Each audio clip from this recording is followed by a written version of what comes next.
siyang lahat sa puso't isip ko.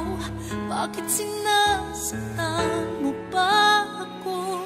Kapag ikaw ay kapiling niya, ako ba'y naiisip mo ba na naghihintay at umaasa na ako lang ang walang iba?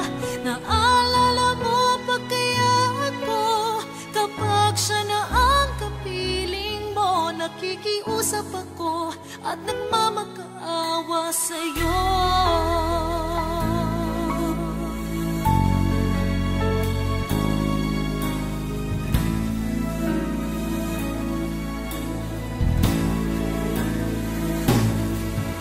Siya ba'y mauunawaan ka kapag nagtataksil ka na, tulad ng mga ginagawa mo sa akin, at makakaya pa niya